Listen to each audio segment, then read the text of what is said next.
Hello and welcome into your review of the Bruins versus Hurricanes Game 5. The Bruins closed the series out in 5 games, but let's be honest, this was not a typical 5 games series where you go, wow, this team really outplayed the other team, deserved to win. The other team stole a game, and they move on. No, this was a gritty 5 games. This is every goal was a 1-goal game minus the one that wasn't a 1-goal game because we got an empty netter type of series. Respect to the Hurricanes. They play a gritty style of hockey. I think their skill level is just a little bit lower than the Bruins. I think their D-core is not as good. I think their goaltending situation, even without Rask, is not as good, despite Halak kind of having a pretty meh outing. But I think he's better than what he showed here. Anyway, maybe that's a little disrespectful to Mrazek and Reimer after how they played. I'll take back that comment. But anyway, I think the Bruins deserve to win the series, despite what I just said about it being close. In the game tonight, I thought they deserved to win the game as well. I thought Carolina had some good chances early, which I will get into. But I thought as the game went on, there just wasn't enough fight in the dog of the Carolina Hurricanes, and the Bruins got the win.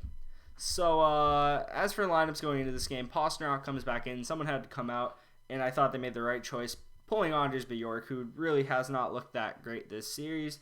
Studnicka has looked, pretty good as well. Par Lindholm fits into that fourth-line center slot pretty good, and lets you have Kuraly on the third-line left wing, which I think he's been playing pretty good in. I really like Sean Kuraly. He's the heart and soul of the depth of the Bruins, him and Coyle. Bruins are so wealthy at the center position when you look how deep they go with Patrice Bergeron, playoff gamer, David Krejci, Charlie Coyle, just a big power forward. You then got Kuraly, and now Par Lindholm can play the fourth line role, which allows you to have another guy in Kuraly who brings a good tempo to that third line. And he's kind of what you want in a depth player, in my opinion. Whereas Bjork is like inconsistent skill. And that's something you can take if you pair him with very talented players, but that wasn't even working, so he did have to come out. As for Carolina, after making a billion changes going into Game 4, literally, Rod Brind'Amour moved around every winger except for Tabo last game. This game, nothing. Not a single move. But he did change out his goalies, putting Mrazek back in. Understandable after the blown lead. Plus, when both your goalies are pretty much on the same level, you might as well roll out a different one and see if you get lucky. He did not get lucky, though, on one particular goal tonight. We will get to that, too. As for the game, let's start with the first period. So the first notable thing I noticed was Char denies Brock McGinn. And this is just brute strength of Char being able to lay down on Brock McGinn's stick to stop him from swatting a puck in the crease into the net. Gives Halak enough time to get a glove on it. And I thought Char played one of his better games of the series, and hopefully that's going to go forward like this, because Char looked rough at the beginning of round robin. This is an older guy, 42, 43 years old, not really sure. He's one of those, and he just looks slower, and that's understandable when the man's coming off the couch from quarantining for like forever. So it probably took him a little to get his legs under him, but he looked pretty good tonight in my opinion. The next moment, Canes entered the zone. Martinook drops to Aho. This is a goal, so I need to change slides, guys. He drops to Aho on the boards. Aho goes down the boards, and the Bruins defense just gets caught sleeping. Look at that top right picture. There are 4 Bruins in front of the net guarding absolutely freaking no one. Aho reverses it up the boards to Hayden Fleury coming in from the point. Look at the bottom left picture. You can see Hayden Fleury takes a shot from the boards there through traffic. Absolute nip top corner posting in. No chance for Halak. Couldn't see it, and it was so well placed by Hayden Fleury. What a shot. 1-0. Hayden Fleury played a pretty good series in my opinion. Carolina, next moment, Carolina fumbles a breakout. Bergeron picks it up. No look backhand to Pastrnak because the fumble came within their own zone before they got it out. And the no look backhander to Pastrnak was sick. Pastrnak, though, gets denied by Mrazek, who was game to that chance. And the last moment in the first period that has to be acknowledged is the David Krejci block on Jordan Staal. And this is a wide open net. If Krejci isn't there to block this shot, this goes in and the Bruins go down 2-0. And we may be talking about a different result. Second period, we go to another good Carolina attack here where the Canes can go up 2-0 again. Somehow this puck does not end up in the net, and it gets cleared out of the Bruins zone. The Bruins are on the penalty kill, which is why Carolina was having such a relentless attack. It gets to Pastrnak, who just comes out of the box, gets a breakaway on Mrazek. You're thinking he got stopped earlier. He's going to get this one in. No, Mrazek, game again. He denies him, and Mrazek, 2 key saves on Pastrnak. So then we go to the next thing. Canes with the puck in the Bruins zone. Aho whips a pass trying to hit, I want to say Natchez. Could have been Teravainen, and they both wear similar numbers. Marchand is there to intercept it. Bergeron sees that and already is making a streak down the ice. Beats the defense.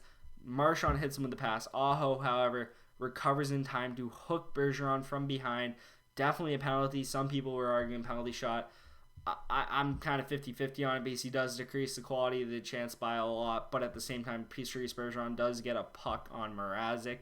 So I can sympathize with both sides of the argument here. Either way, 2-minute power play on the power play.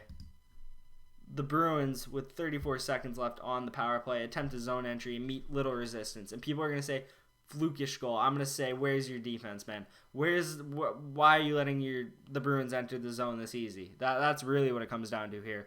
And as Pastrnak enters, he passes it to Bergeron at the point, who then passes it to Krug, who's entering the middle of the zone, who then passes it to the other point where Marchand's coming in. Marchand rips a shot, blocked by Dougie Hamilton. Comes out, bottom left pitcher. See where Bergeron gets the puck. And emphasis on this, the quick passes the Bruins made in the zone. Those 3 passes I read were like bing, bang, boom. Bergeron gets this millisecond. It's out of his stick and towards the net. Mrazek, I'm not even sure, sees it, hits off his right leg pad straight to Krejci. And look at that top right pitcher. Your mom could hit that one in. And the Bruins tie the game 1-1. The Bruins would get another power play towards the end of the second period, about, I want to say, like 4 minutes after this one, maybe. Martinuk with a high hit on Kasha. Some people were saying it should have been more than 2 minutes. I think it's an honest hit attempt. Maybe a little. It's high. That's why he gets the penalty, because he hits the head. I don't think there's malicious intent here from Martinuk. I just think he bites off a little more he can chew when going in for the check and overextends his body to the point he goes through the head a little bit. And that one thing people will really get on these hits to the head, and it's understandable. It's a fast game. It's a heavy contact game, and you should hold players responsible. But at the same time, it is such a fast game that these players have milliseconds to react to changes of height and all that. And I really think that's what happened here. And I think he was trying to hit him, but because Kasha's body wasn't there, his arm kind of flew out towards the head. And I know it looks bad, but I think it's harder to control than people want to admit. And he does hit him in the head, so he gets 2 minutes. Anyway, with about 4 seconds left, Patrice Bergeron's the smartest man on the planet here. He can turn nothing into something. And look in this top right picture. Bergeron is right behind where Mrazek is, and he just hucks it at Mrazek's feet, off Mrazek's skate, and into the net. And yeah, like, I'm not sure if he's trying to, you can see the Bruins player right there on the screen, Torrey Krug. For all we know, maybe Bergeron was trying to pass it, but I kind of think Bergeron knows what he's doing here, throws it towards the net, and hits Mrazek's skate and goes in. And high IQ play from Patrice, I'd like to think here. And the Bruins go up 2-1 when they were looking like they weren't really going to get a lot, and they were probably going to be down 1-0. Those 2 penalties that are both deserved power plays of what happened. The Bruins, just like that, go up 2-1, and kind of like last game, just like that, the Bruins take a lead. They can really flip the script on a team fast, and they did it here again. In the third period, not a lot to talk about. Shots, I should say, 6-5 in favor of Carolina. Not a whole ton. Not a lot of urgency from the Canes, to be honest. They didn't up their play when their backs were against the wall here. The Bruins' best chance was on a power play with 12 minutes to go. Krejci misses the empty net. Either hits Mrazek's stick or the crossbar. Couldn't really tell. All I know is it deflected high. Canes didn't really have a lot of good chances to write home about. That being said, Bruins take the series, win it in 5 games. Like I said earlier, a tight 5 games. And we got some quotes. Who doesn't like some quotes? Let's go to Rob Brind'Amour's quote that I took. I think we played at a level to beat them. Coach Brind'Amour said, "I'm really proud of the team. They do it right. We responded, which is the best thing. We walked out of here, I think, with our heads high. With the effort we put out there." Sorry, I can't read, guys. "Especially tonight, I thought we were the better team." And that sounds like a coach that really doesn't want to admit the truth. I mean, it's kind of hard. You think you're coming in here with something good, and they are good. The Carolina Hurricanes are a good team, but I would not say the Hurricanes are an elite/great team yet. They have the potential to be, and with their defensive core being as solid as it is, their young players like Svechnikov, who hopefully will recover fully, Aho, who's franchise centerman. I think they need a little more talent in their top 9, top 6 to really push them over the top. Tavo's a good player too. I think Trocheck is inconsistent but a solid player. And I really don't think they were the better team, Rod. I disagree with you there. But respect to you. You guys did put in good effort. That no one can question that. No one can watch this series and say, for the most part, there was instances like Game 4, third period, where you guys had like 2 shots. Not your best. I think the urgency shown at the end of this game wasn't that great. But if I'm a Hurricanes fan, the reason I bring this up, I'd be a little upset for not holding my team more accountable for not playing better. And I know Rob Brind'Amour says the effort he was happy with, but at the same time, Rod, hold your team a little more accountable. Tell them you expect more. Because that's how you get more out of a lot of players. Don't kiss their ass. Just tell them you want more. I thought this quote from Jordan Staal was a lot better. I'm going to skip the part where they talk about the hippies. I think that's kind of weird. It was a tight series, said Jordan Staal. I'm skipping the part where they mentioned the McAvoy hippies. I think that's irrelevant to this quote. I thought there was maybe one game we weren't at our best. It was always going to be tight against a good team like that. They kept it tight, and I think we got beat in a few little areas. They found ways to win games. That's a quote right there that you want your captain to say. Acknowledging that, they were tight and you played at a decent level, but acknowledging there were areas you got beaten in and that you guys didn't find ways to win games. And that's a big thing that the Bruins do because they're such a veteran team. They just know how to come back from deficits. They don't let things really bother them, and they play their game. And a team like Carolina has to learn how to do that. A team like Toronto has to learn how to do that. Because you can outplay teams for stretches of games, but a lot of these teams will not show resilience when their back is against the wall. And I think that gets missed along the way of why the Bruins are such a great team. They play the right brand of hockey. They really are just like, they're a very good group. They believe in each other and all that. And I know it's all that like gushy like team stuff, like, ooh, it's not sexy. Not by any means, but it's what wins hockey games in the AHL with how the game's played. And I know I just went on a little bit of a off the track there, but I just thought those quotes were interesting to say the least. The Bruins quotes weren't that interesting at all because it was just like, oh, we're on to the next round basically. And I'd like to say Carolina is one of the better teams to watch in the league. They're definitely one of the teams everyone can root for, as you can tell from all the people who cheer for them once their team goes out. And I really wish them the best. I can't say the same for division rivals like Toronto, who I just don't really like.